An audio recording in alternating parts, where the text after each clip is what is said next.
Hay secretos que destrozan vidas.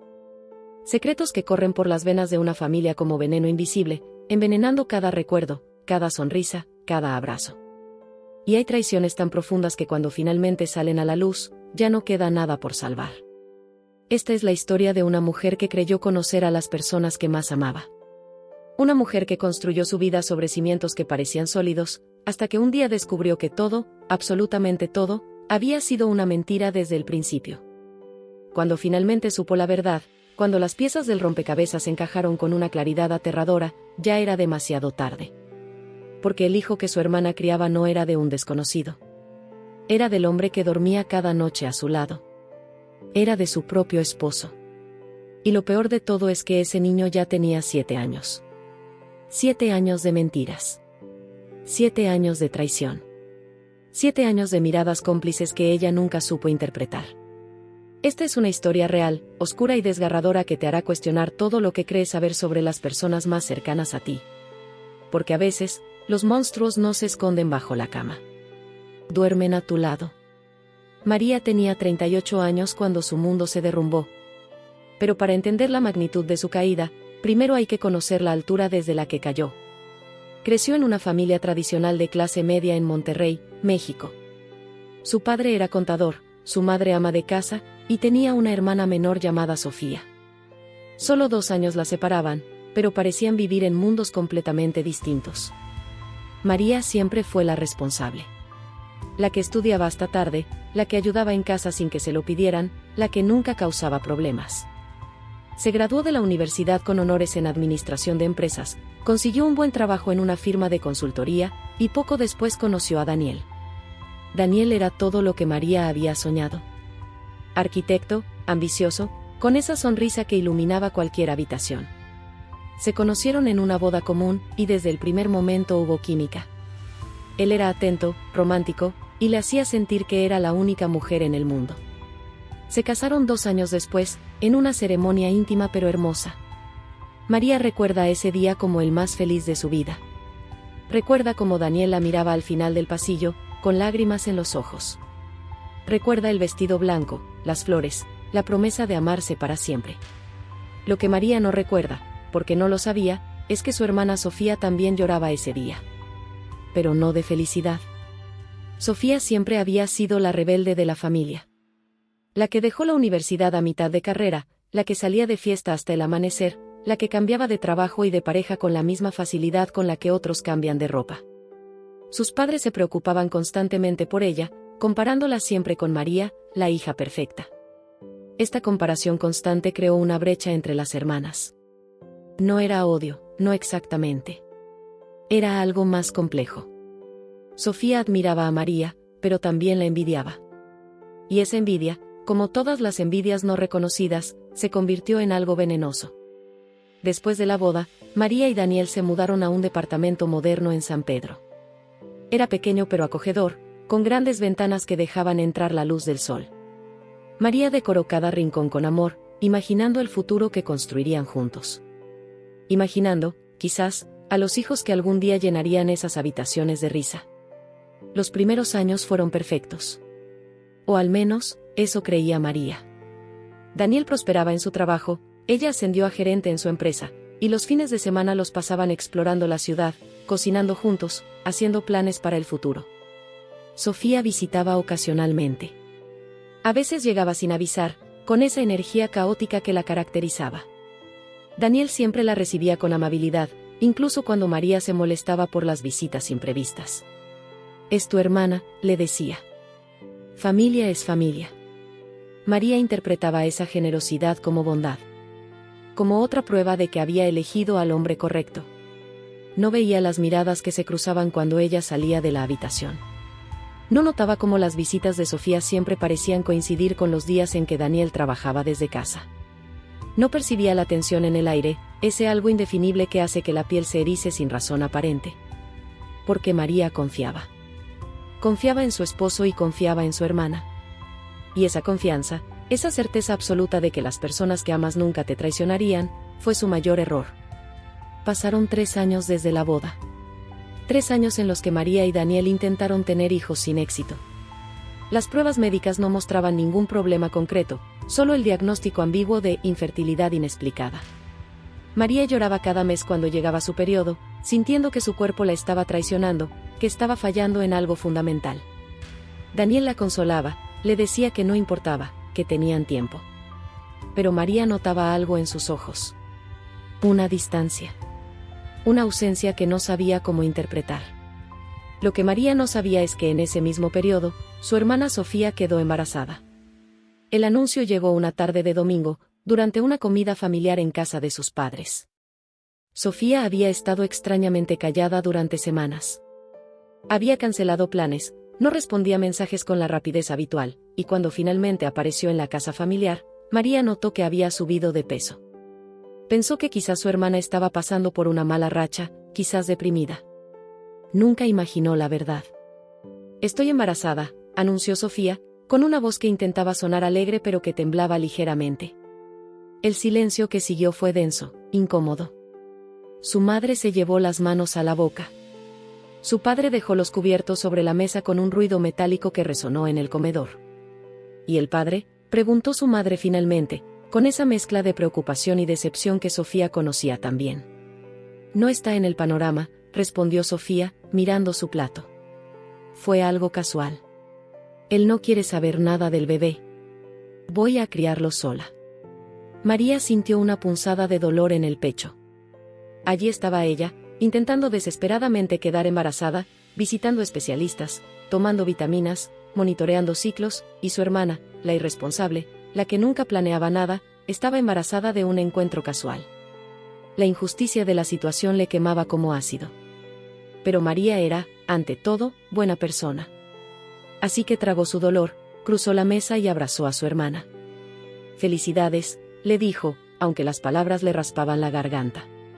«Vas a ser una mamá increíble». Daniel, sentado al otro lado de la mesa, no dijo nada. María lo miró, esperando que también felicitara a Sofía, pero él simplemente asintió y siguió comiendo, con la vista clavada en su plato. Ese fue el primer momento en que algo se sintió extraño. Pero María lo descartó. El embarazo de Sofía era un tema sensible dado su propia lucha por concebir. Era natural que Daniel no supiera qué decir. Los meses siguientes fueron una mezcla confusa de emociones para María. Veía el vientre de su hermana crecer mientras el suyo permanecía obstinadamente plano. Organizó el baby shower porque su madre insistió, eligiendo decoraciones en tonos neutros de amarillo y verde, pegando sonrisas falsas en fotos que ahora resultan dolorosamente irónicas. Durante ese tiempo, Daniel empezó a comportarse de forma extraña. Trabajaba hasta más tarde. Viajaba con más frecuencia. Cuando estaba en casa, parecía distraído, siempre revisando su teléfono, siempre con una excusa para salir. María lo atribuyó al estrés laboral. Él estaba trabajando en un proyecto importante, una serie de condominios de lujo que podría catapultar su carrera. Ella quería ser comprensiva, ser la esposa que apoyaba en vez de reclamar. No sabía que muchos de esos viajes de trabajo terminaban en el departamento de su hermana. El bebé nació en marzo. Un niño. Sofía lo llamó Mateo. María fue al hospital el mismo día del nacimiento. Recuerda caminar por ese pasillo frío, con olor a desinfectante, sintiendo una mezcla de felicidad genuina por su hermana y un dolor profundo por su propia incapacidad de concebir. Cuando entró a la habitación, Sofía estaba en la cama, pálida y agotada, con el bebé en brazos. Un bebé perfecto, con una mata de cabello oscuro y unos ojos que todavía no habían decidido su color definitivo. ¿Quieres cargarlo?, le ofreció Sofía. María tomó al bebé con manos temblorosas. Era tan pequeño, tan frágil. Olía a esa mezcla indefinible de nuevo, de posibilidad, de vida. Por un momento, permitió que la fantasía la invadiera. Imaginó que este era su hijo, que ella era quien acababa de dar a luz, que su cuerpo no la había traicionado. Lo que María no notó en ese momento, porque estaba demasiado perdida en sus propias emociones, fue la expresión en el rostro de Sofía. Una mezcla de culpa y miedo. Una mirada que decía, lo siento, sin palabras. Daniel llegó al hospital una hora después. Dijo que había estado atrapado en una junta. Entró a la habitación con un ramo de flores para Sofía y se acercó a ver al bebé. María todavía lo recuerda. Recuerda cómo Daniel se quedó paralizado al ver a Mateo. como su rostro se transformó en algo que ella no pudo interpretar entonces pero que ahora entiende perfectamente. Era la expresión de un hombre mirando a su hijo por primera vez. «Se parece a papá», comentó María inocentemente, refiriéndose a su padre. «Tiene sus mismos ojos». Sofía y Daniel intercambiaron una mirada rápida. Tan rápida que María casi no la notó. Casi. En los siguientes meses, María comenzó a notar cosas. Pequeñas inconsistencias. Detalles que no encajaban del todo. Como piezas de un rompecabezas que alguien hubiera intentado forzar en los lugares equivocados. Daniel ofrecía ayudar a Sofía con demasiada frecuencia. «Es una madre soltera», justificaba. «Alguien tiene que estar ahí para ella». Iba a arreglar cosas en el departamento de Sofía. A veces se quedaba hasta tarde. Una vez, María lo llamó a las 11 de la noche y él no respondió hasta la mañana siguiente. «Se me acabó la batería», dijo. María quería creerle. Necesitaba creerle. Pero algo en su interior comenzaba a despertar. Una voz pequeña, casi inaudible, que susurraba que las cosas no eran como parecían. Mateo cumplió 1 año. Sofía organizó una pequeña fiesta en su departamento. Nada elaborado, solo familia cercana y algunos amigos. María llegó temprano para ayudar con los preparativos, cargando bolsas de decoraciones y un pastel que había ordenado especialmente. El departamento de Sofía había cambiado significativamente desde el nacimiento de Mateo. Ahora había juguetes por todas partes, un corral en la sala, dibujos infantiles pegados en el refrigerador con imanes. Pero lo que llamó la atención de María fue otra cosa. Había muebles nuevos. Un sofá moderno que María reconoció inmediatamente porque era de la misma tienda donde ella y Daniel habían comprado el suyo. Una mesa de comedor de madera cara. Un televisor de pantalla grande montado en la pared. ¿Cómo pudiste pagar todo esto?, preguntó María, intentando que no sonara como un juicio. Sofía dudó por un segundo antes de responder. He estado ahorrando. Y mamá y papá me ayudaron. Era mentira. María lo supo de inmediato porque conocía la situación financiera de sus padres. Estaban cómodos pero no tenían dinero extra para muebles caros. Y Sofía trabajaba medio tiempo en una tienda de ropa, un empleo que apenas cubría su renta y gastos básicos. Pero María no presionó. No quería crear conflicto. No quería ser la hermana envidiosa que cuestionaba cada cosa. La fiesta transcurrió normalmente. Mateo, con su carita embarrada de pastel, era el centro de atención. María lo cargó varias veces, sintiéndose dividida entre el amor genuino que sentía por su sobrino y el dolor persistente de su propia infertilidad. Daniel estuvo extrañamente atento con Mateo durante toda la fiesta. Lo cargaba, lo hacía reír, le limpiaba la carita con una familiaridad que parecía ir más allá del tío político ocasional. En un momento, Mateo lloró y Daniel lo calmó casi instantáneamente, acunándolo de una manera que sugería práctica, experiencia. «Eres muy bueno con él», comentó una de las amigas de Sofía. Daniel se tensó visiblemente. «Los niños son fáciles cuando los conoces bien», respondió, con una sonrisa que no alcanzó sus ojos. Esa noche, de regreso a casa, María estaba inusualmente callada. Daniel conducía, con la mirada fija en la carretera iluminada por las luces de los otros autos. «¿Estás bien?», preguntó finalmente. María quería decir que no. Quería preguntarle por qué había estado tan involucrado en la vida de Mateo. Quería preguntarle sobre los muebles en el departamento de Sofía. Quería preguntarle sobre las llamadas nocturnas que él tomaba en el balcón, pensando que ella estaba dormida. Pero en cambio, dijo, sí, solo cansada. Porque todavía no estaba lista para hacer las preguntas cuyas respuestas podrían destruir su vida. Los siguientes meses fueron una lenta agonía de descubrimientos parciales. Cada uno pequeño por sí solo, pero que juntos comenzaban a formar un patrón aterrador. María encontró recibos en el auto de Daniel. Juguetes, ropa de bebé, pañales. Cuando le preguntó, él dijo que eran regalos para Mateo. Sofía está pasando por dificultades, explicaba. Solo estoy ayudando a tu hermana. En otra ocasión, María notó que Daniel tenía una foto de Mateo en su billetera. No era una foto familiar donde aparecieran todos. Era una foto íntima, del bebé riendo, tomada desde un ángulo cercano. El tipo de foto que toma un padre. ¿Por qué tienes esa foto?, preguntó María, sintiendo que su corazón comenzaba a acelerarse. Daniel la miró con sorpresa. Es mi sobrino, dijo, como si fuera lo más obvio del mundo. ¿Hay algo malo en eso? María quería decir que sí, que había algo profundamente perturbador en eso, pero las palabras no salieron. En su lugar, asintió y cambió de tema, tragándose la ansiedad que comenzaba a crecer en su pecho como una bola de alambres enredados. Luego vinieron las ausencias. Daniel comenzó a tener más emergencias de trabajo. Salía temprano y regresaba tarde. Los fines de semana desaparecía por horas con excusas vagas sobre reunirse con clientes o revisar obras. Una tarde, María decidió llamar a Sofía solo para charlar. Su hermana no respondió. Extraño, porque Sofía siempre tenía su teléfono cerca, especialmente ahora con Mateo. María llamó una hora después. Nada. Luego mandó mensajes. Nada. Finalmente, preocupada, María decidió pasar por el departamento de Sofía sin avisar. Era algo que no hacía normalmente, respetaba la privacidad de su hermana, pero algo en su interior le decía que necesitaba ir. Cuando llegó al edificio, su corazón casi se detiene. El auto de Daniel estaba estacionado afuera.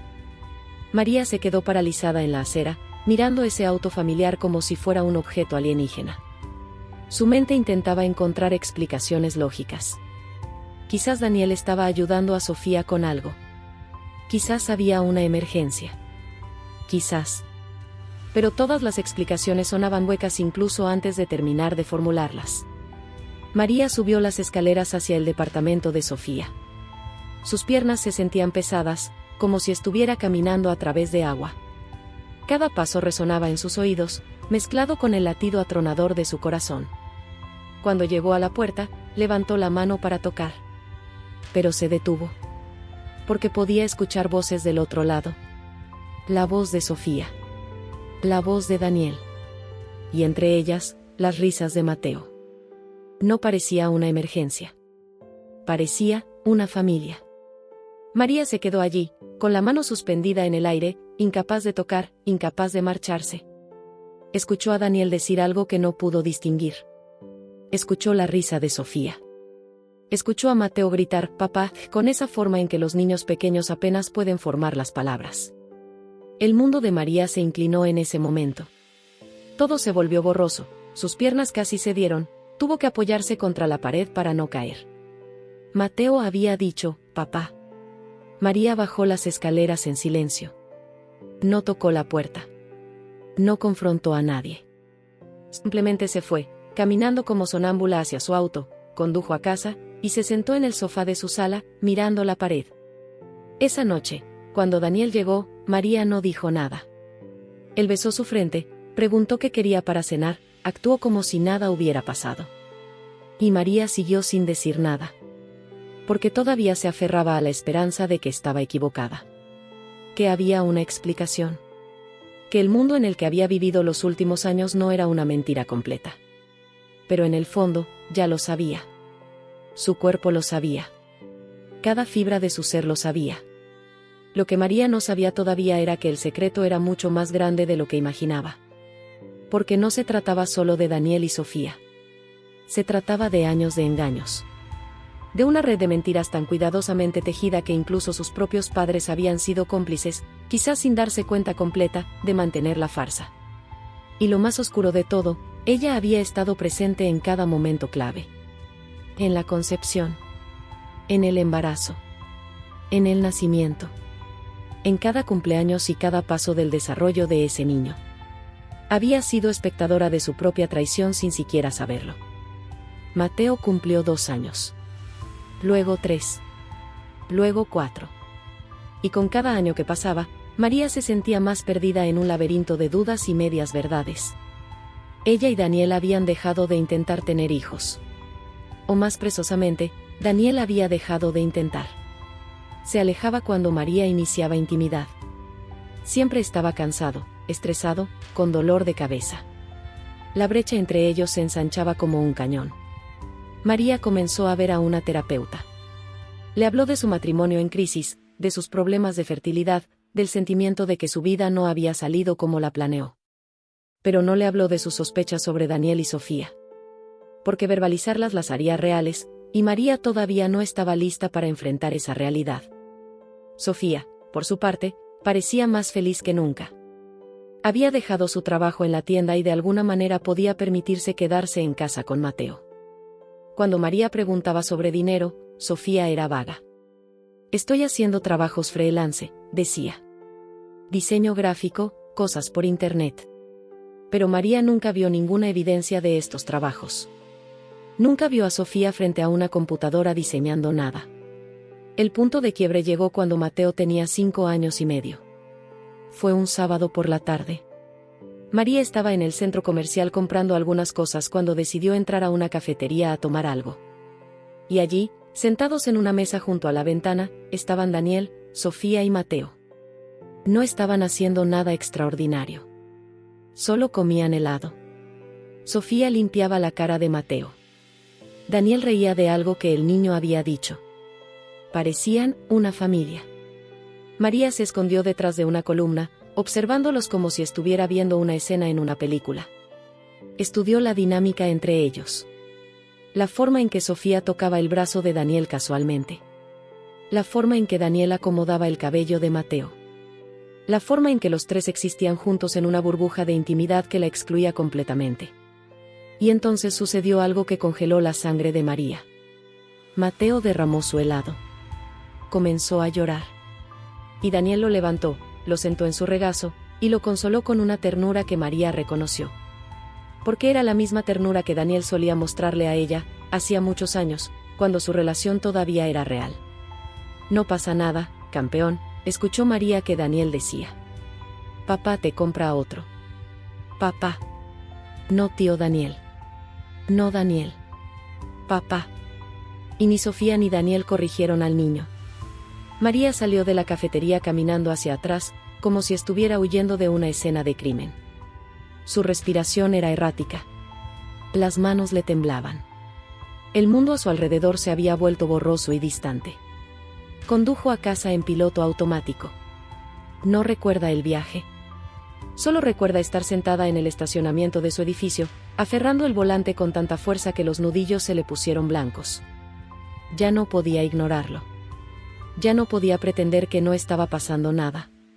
Esa noche, cuando Daniel llegó a casa, María lo estaba esperando. Había sacado una maleta y la había dejado en medio de la sala. ¿Qué es esto?, preguntó Daniel, señalando la maleta. Tú dime, respondió María. Su voz era extrañamente calmada, pero por dentro era un huracán de emociones. Daniel la miró confundido. No entiendo. Los vi hoy. A ti, a Sofía y a Mateo. En la cafetería del centro comercial. El color desapareció del rostro de Daniel. Por un momento, simplemente se quedó allí, congelado. Luego intentó recuperarse. Estábamos tomando helado, dijo, como si eso lo explicara todo. No es ningún crimen pasar tiempo con mi sobrino. Te llamó papá. Silencio. Y tú no lo corregiste. Más silencio. Daniel, necesito que me digas la verdad. Ahora. ¿Mateo es tu hijo? Lo que siguió fue el silencio más largo de la vida de María. Daniel la miraba con una expresión que mezclaba pánico, culpa y algo que parecía casi como alivio. Como si finalmente, después de todos estos años, el peso del secreto pudiera ser compartido. Sí, dijo finalmente, en apenas un susurro. Esa palabra, esa simple afirmación, destruyó lo que quedaba del mundo de María. Se sintió como si el piso se abriera bajo sus pies, como si estuviera cayendo en un abismo sin fondo. ¿Desde cuándo?, preguntó, aunque parte de ella ya conocía la respuesta. Daniel se dejó caer en el sofá, con la cabeza entre las manos. Desde antes de que nacieras. Desde antes de que nos casáramos. Cada palabra era una puñalada. María sintió que no podía respirar. Explícamelo, exigió, con una voz que no reconocía como suya. Explícame cómo es posible que mi esposo y mi hermana hayan tenido un hijo juntos. Explícame cómo es posible que haya vivido durante años sin saberlo. Explícame cómo pudiste hacerme esto. Y Daniel habló. Lo soltó todo, como si llevara años esperando la oportunidad de confesar. Todo había comenzado un año antes de la boda. Daniel y María ya estaban comprometidos, planeando su vida juntos. Pero una noche, en una reunión familiar, Daniel y Sofía se quedaron solos. Ambos habían bebido. Sofía estaba pasando por un momento difícil, Daniel también estaba estresado por el trabajo. Una cosa llevó a la otra. Fue un error, juró Daniel. Un terrible error que nunca debió suceder. Se prometieron mutuamente que nunca lo dirían, que lo enterrarían y seguirían adelante como si nada hubiera pasado. Pero entonces, meses después de la boda, Sofía descubrió que estaba embarazada. Entré en pánico, dijo Daniel. Sofía también. No sabíamos qué hacer. Ella consideró no tener el bebé, pero al final no pudo. Entonces decidimos que diría que el padre era un tipo que no quería involucrarse. Yo ayudaría económicamente en secreto, pero mantendríamos las apariencias. María escuchaba con una mezcla de horror e incredulidad. ¿Y mis padres? ¿Saben? No, aseguró Daniel. Nadie sabe excepto Sofía y yo. Bueno, ¿y ahora tú? ¿Y yo?, preguntó María, su voz quebrándose. ¿Qué hay de mí? ¿Alguna vez pensaron en lo que esto me haría si me enteraba? ¿Alguna vez consideraron que tenía derecho a saber la verdad? Daniel levantó la vista, con los ojos rojos. Cada día me comía vivo la culpa. Pero mientras más tiempo pasaba, más imposible se volvía a decirte. ¿Cómo le dices a tu esposa que tienes un hijo con su hermana? ¿Cómo destruyes todo lo que han construido juntos? Ya está destruido, gritó María. Lo ha estado desde el principio. Nuestro matrimonio completo ha sido una mentira. Cada vez que me consolabas porque no podíamos tener hijos, sabiendo que ya tenías uno con mi hermana. Cada vez que ayudabas a Sofía con Mateo, sabiendo que era tu hijo. Cada Navidad, cada cumpleaños, cada maldita reunión familiar ha sido una farsa. Las lágrimas finalmente comenzaron a caer por las mejillas de María. Lágrimas de rabia, de traición, de dolor tan profundo que sentía que nunca podría sanar. ¿Y Sofía?, preguntó. ¿Todavía? No, interrumpió Daniel rápidamente. Solo fue esa vez, antes de casarnos. Después de eso, nunca más. Lo juro. Pero María ya no podía creer nada de lo que Daniel decía. ¿Cómo podía confiar en alguien que había mantenido una mentira de esta magnitud durante años? Quiero que te vayas, dijo finalmente, señalando la maleta. Ahora.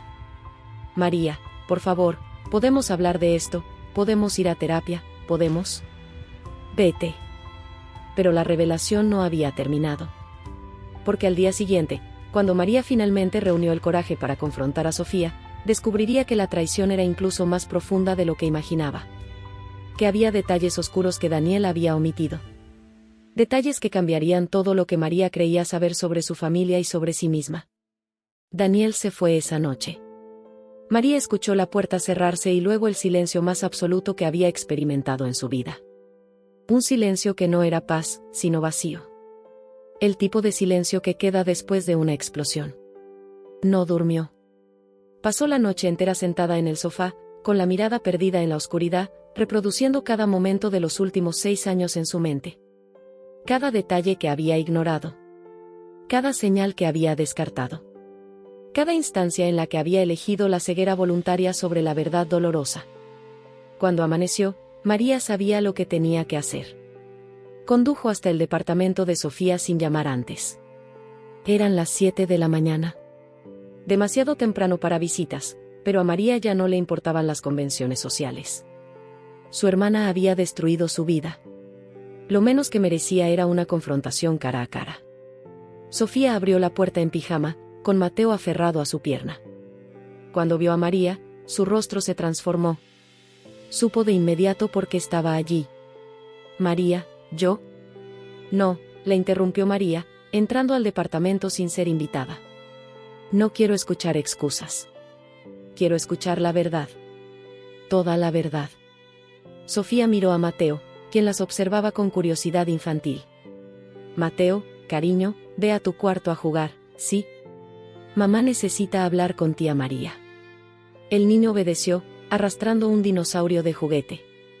María lo vio alejarse, este niño que llevaba la mitad de los genes de su esposo, Este niño que debería haber sido imposible de ignorar pero que ella había aceptado sin cuestionar durante años. Cuando estuvieron solas, María se giró hacia Sofía con una furia contenida que hacía temblar su voz. Daniel me lo dijo todo anoche. Que Mateo es su hijo. Que estuvieron juntos antes de nuestra boda. Pero necesito escucharlo de ti. Necesito que me mires a los ojos y me digas cómo pudiste hacerme esto. Sofía se dejó caer en el sofá, con lágrimas ya corriendo por sus mejillas. Lo siento, susurró. Lo siento muchísimo. Lo siento no es suficiente, respondió María, con una calma aterradora. Necesito entender. Necesito saber cómo mi propia hermana pudo traicionarme de esta manera. Y entonces Sofía habló. Y lo que reveló fue peor de lo que María había imaginado. Porque no había sido solo una vez.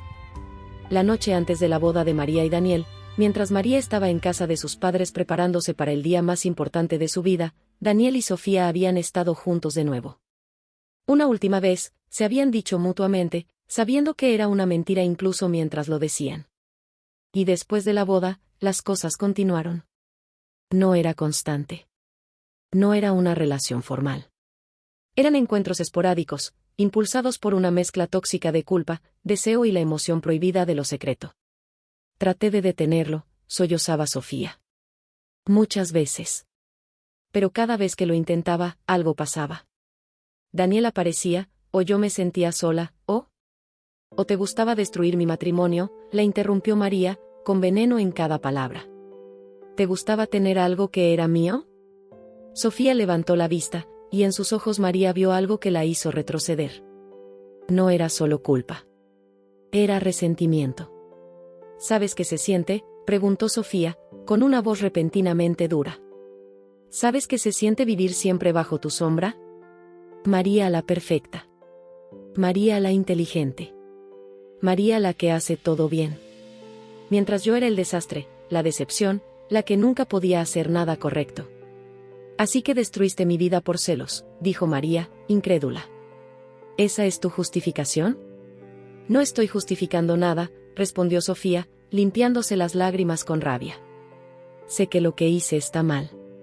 Sé que soy una persona terrible. Pero no finjas que no entiendes. Toda tu vida has tenido todo lo que yo quería. Los logros. La aprobación de papá y mamá.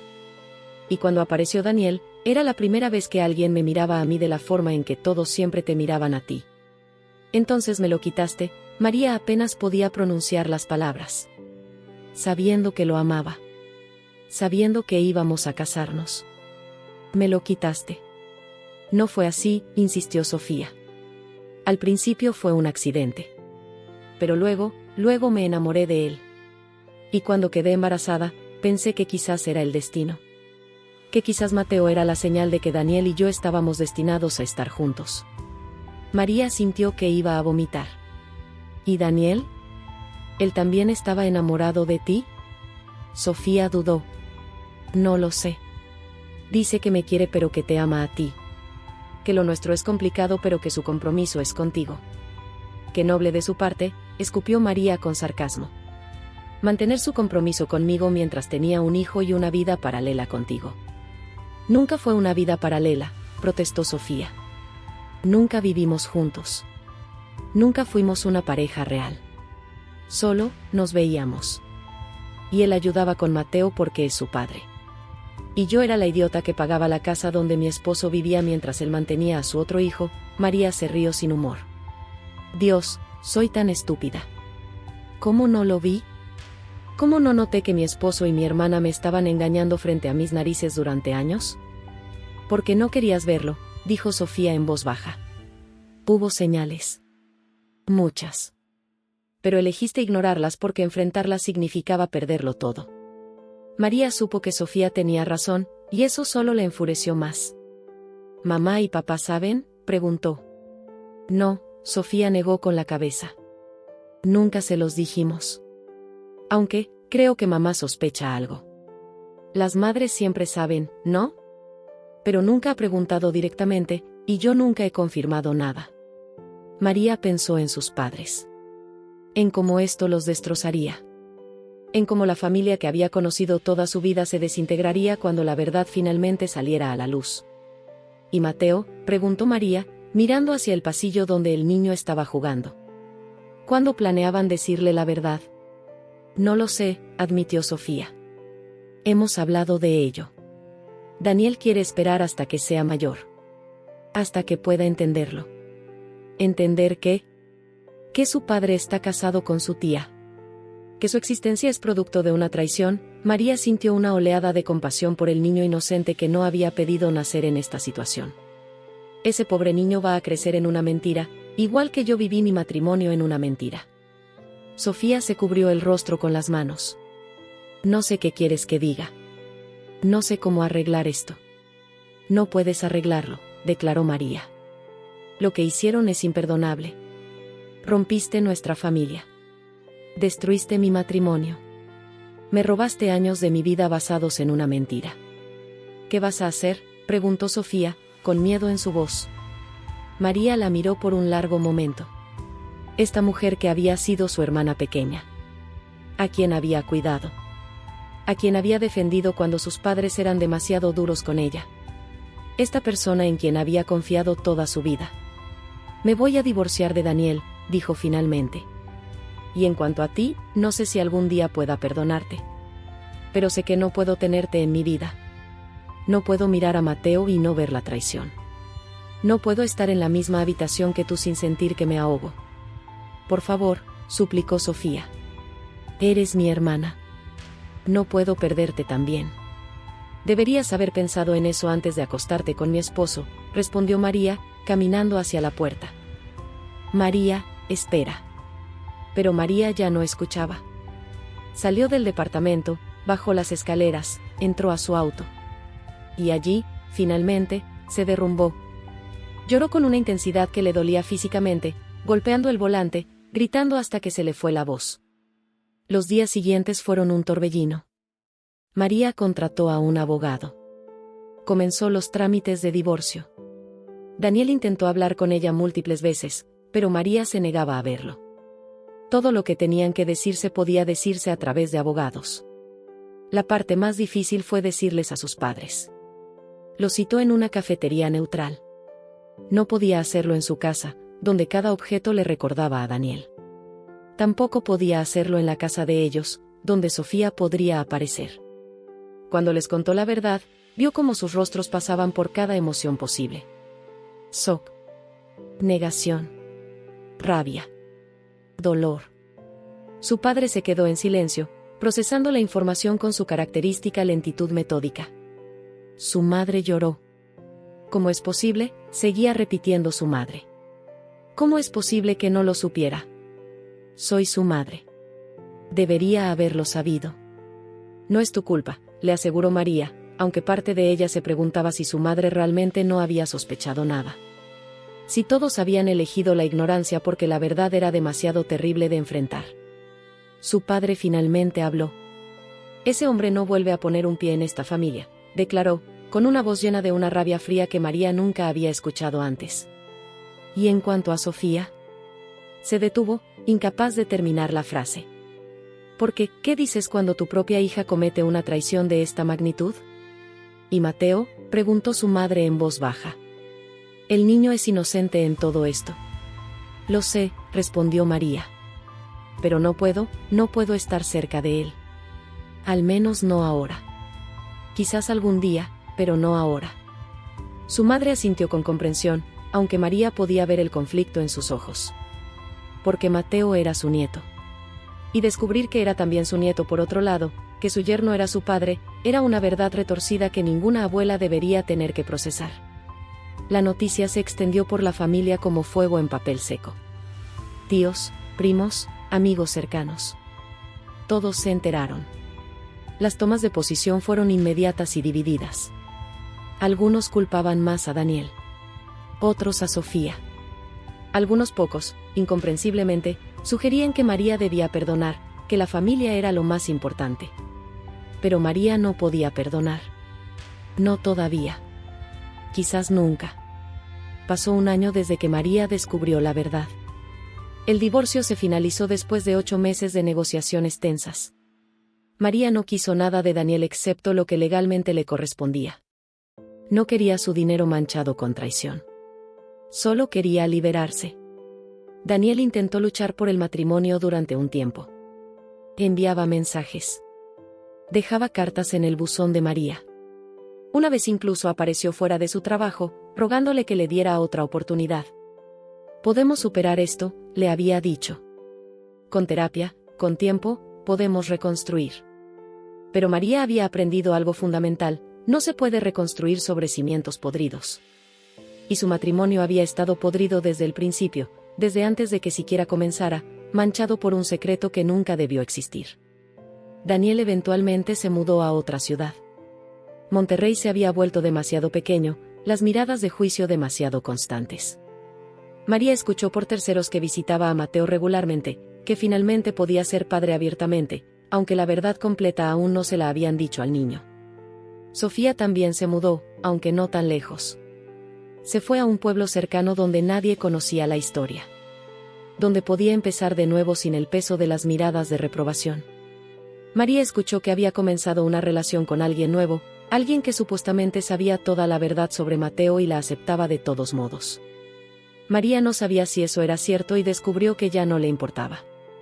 La relación con sus padres había sobrevivido, aunque con cicatrices. Su padre había cortado casi todo contacto con Sofía. Su madre intentaba mantener algún tipo de relación con ambas hijas, pero era evidente el dolor que esto le causaba. Ya no había cenas familiares.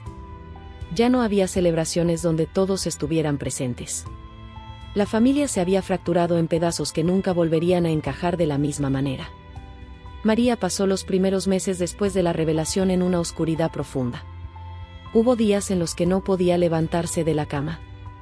Noches en las que lloraba hasta quedarse dormida del agotamiento. Momentos en los que cuestionaba cada decisión que había tomado, cada instancia en la que había confiado cuando debería haber dudado. La terapia ayudó. Lentamente. Dolorosamente. Su terapeuta le ayudó a entender que ella no era responsable de las acciones de Daniel y Sofía. Que la confianza no era debilidad. Que el hecho de que otros la hubieran traicionado no significaba que ella era tonta o ciega. Pero el conocimiento intelectual y la sanación emocional son dos cosas diferentes. María tuvo que aprender a vivir con el hecho de que nunca sabría exactamente cuántas veces Daniel y Sofía habían estado juntos. Nunca sabría todos los detalles de su traición. Y tuvo que hacer las paces con el hecho de que quizás era mejor no saberlo. Tuvo que aprender a existir con la ausencia de su hermana. La persona que había estado en su vida desde que tenía memoria, que conocía todas sus historias, que compartía sus recuerdos de infancia. Esa persona ahora era una extraña. Peor que una extraña, era una traidora que llevaba el rostro de alguien que alguna vez amó. Y tuvo que aprender a navegar por el mundo como una mujer divorciada en sus 30, explicando a nuevas personas por qué su matrimonio había terminado, decidiendo cuánta verdad revelar, lidiando con la vergüenza que sentía aunque racionalmente sabía que no debería sentir ninguna. Porque la vergüenza era otra faceta cruel de la traición. María se sentía avergonzada de haber sido engañada. Avergonzada de no haberlo visto. Avergonzada de que todos ahora conocieran su historia, su humillación.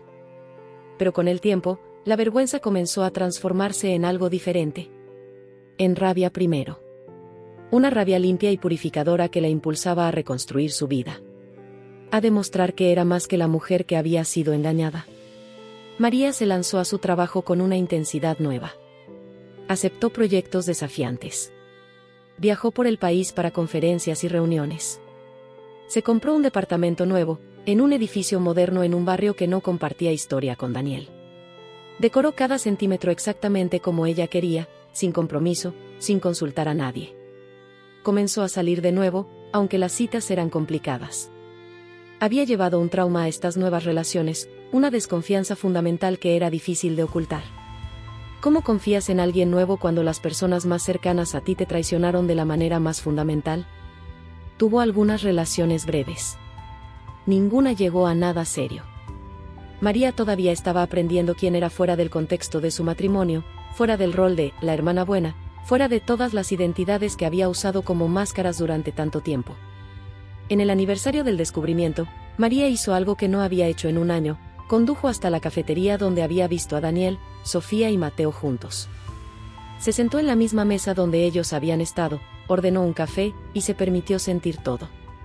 El dolor todavía estaba allí. Probablemente siempre estaría allí en alguna medida. Pero ya no era el dolor agudo y debilitante del principio. Era algo más sordo, más manejable. Como una cicatriz que duele cuando cambia el clima pero que ya no te impide vivir. Pensó en Mateo. El niño ahora tenía casi 7 años. En algún momento, probablemente pronto, le dirían la verdad sobre su padre. Y María se preguntó cómo procesaría esa información. Si la odiaría por no querer ser parte de su vida. Si entendería algún día que su rechazo no era hacia él sino hacia lo que representaba. Pensó en Sofía. Se preguntó si su hermana también estaba sentada en algún lugar, reflexionando sobre todo lo que había perdido. Si se arrepentía verdaderamente o si, como había sugerido durante su confrontación, parte de ella sentía que había valido la pena. Que tener a Daniel, aunque fuera en secreto, aunque fuera compartido, era mejor que nunca haberlo tenido. Y pensó en Daniel. El hombre con quien había planeado envejecer. El hombre cuyo rostro había sido lo último que veía cada noche y lo primero cada mañana durante años. Intentó recordar cómo se había sentido amarlo antes de saber la verdad, pero descubrió que ya no podía separar los recuerdos felices del conocimiento de la traición. Cada momento dulce ahora estaba manchado. Cada "te amo" ahora sonaba falso en retrospectiva. ¿La había amado alguna vez realmente? ¿O siempre había sido Sofía quien ocupaba ese lugar en su corazón, mientras María era solo la opción segura, la esposa presentable, la fachada de normalidad? María nunca sabría la respuesta a esas preguntas. Y había aprendido, dolorosamente, a vivir con esa incertidumbre. Mientras terminaba su café, María sacó su teléfono. Tenía un mensaje de su madre preguntando si vendría a cenar el próximo domingo. Otro de su mejor amiga invitándola a una clase de yoga. Uno de un compañero de trabajo sobre un proyecto emocionante. Vida. Tenía una vida. No la vida que había planeado. No la vida que había querido. Pero una vida de todos modos.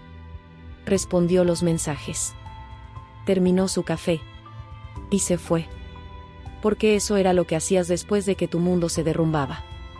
Te levantabas. Ponías un pie delante del otro. Vivías. No perdonabas, necesariamente. No olvidabas. Pero sobrevivías. Y quizás, solo quizás, eso era suficiente. Esta historia, esta oscura y dolorosa verdad, nos deja con más preguntas que respuestas.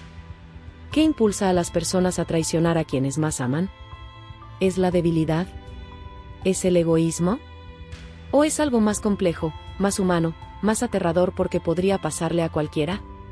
Sofía había culpado a los celos, a vivir bajo la sombra de una hermana perfecta. Pero millones de personas viven con esos mismos sentimientos y no destruyen a sus familias. Daniel había llamado a su infidelidad un error, pero los errores no duran 7 años. Los errores no resultan en niños secretos y vidas dobles. La verdad es que la traición de esta magnitud requiere algo más que un momento de debilidad. Requiere una serie de decisiones conscientes. Cada día que pasaba sin decir la verdad era una nueva traición. Cada interacción con María mientras mantenían su secreto era una mentira activa. ¿Y María, era realmente tan inocente como se pintaba a sí misma? Su terapeuta le había hecho esa pregunta incómoda, ¿había señales que ignoró porque enfrentar la verdad era demasiado aterrador? La respuesta era sí. Había habido señales. Muchas. Y María las había empujado al fondo de su mente porque reconocerlas significaba confrontar la posibilidad de que su vida perfecta no era tan perfecta después de todo. Esto no la hacía culpable de la traición. La responsabilidad de eso recaía enteramente en Daniel y Sofía.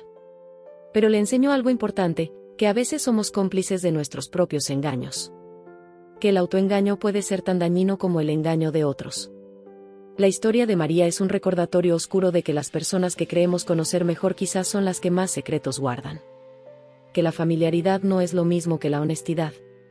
Que compartir una cama, una casa, una vida, no significa compartir la verdad. Es un recordatorio de que los secretos familiares son como tumores. Crecen en la oscuridad. Se alimentan del silencio. Y cuando finalmente son descubiertos, a menudo ya han causado un daño irreparable. Mateo, el niño inocente en el centro de esta tormenta, crecerá con las consecuencias de las decisiones de los adultos a su alrededor. Algún día sabrá que su existencia fracturó una familia, que su nacimiento fue producto de una traición. Y tendrá que encontrar una manera de vivir con ese conocimiento, de forjar una identidad que no esté definida por los errores de sus padres. Hay quienes dirían que María debería perdonar, que la familia es sagrada, que el rencor solo envenena a quien lo guarda. Y quizás tengan razón. Quizás algún día, años o décadas en el futuro, María encontrará la paz suficiente para perdonar. Pero el perdón no es algo que se pueda forzar. No es algo que se deba a nadie, ni siquiera a la familia. A veces, la única forma de sanar es alejarse, de establecer fronteras, de decir, lo que me hicieron fue imperdonable, y no tengo que pretender lo contrario. Y eso es lo que María eligió. No por venganza, no por odio, sino por supervivencia. Porque a veces, el acto más radical de amor propio es cortar los lazos con quienes te han dañado, sin importar cuánto los hayas amado alguna vez. Esta historia no tiene un final feliz. No hay reconciliación emotiva. No hay redención completa. Porque la vida real no funciona así. En la vida real, algunas traiciones son demasiado profundas para sanar. Algunas fracturas nunca se reparan. Y eso no está mal. No todas las historias necesitan un final feliz para tener valor. A veces, las historias más importantes son las que nos muestran las consecuencias reales de nuestras acciones. Las que nos recuerdan que las decisiones importan. Que las mentiras tienen peso. Que la traición deja cicatrices. Si hay una lección en la oscura historia de María, es esta: la confianza es el cimiento sobre el que se construyen todas las relaciones. Y una vez que ese cimiento se agrieta, una vez que descubres que las personas en quienes más confiabas te han mentido durante años, nada vuelve a ser lo mismo. Puedes reconstruir. Puedes seguir adelante. Puedes crear una nueva vida. Pero nunca olvidas. Nunca vuelves a confiar de la misma manera. Siempre habrá una parte de ti que se pregunta qué más no sabes. Qué otros secretos se esconden en las sombras. Y quizás eso sea lo más escalofriante de todo. No la traición en sí, sino la forma en que cambia quién eres. La forma en que te hace cuestionar todo y a todos. La forma en que transforma la confianza, esa cualidad hermosa y vulnerable que hace posible el amor, en algo peligroso. María sobrevivió a su traición. Pero la mujer que emergió del otro lado era diferente de la que había sido. Más fuerte en algunos aspectos. Más rota en otros. Pero innegablemente cambiada para siempre. Y en algún lugar de la ciudad, Sofía carga con su propia carga. Daniel con la suya. Y Mateo, inocente Mateo, eventualmente cargará con las consecuencias de los secretos que otros mantuvieron.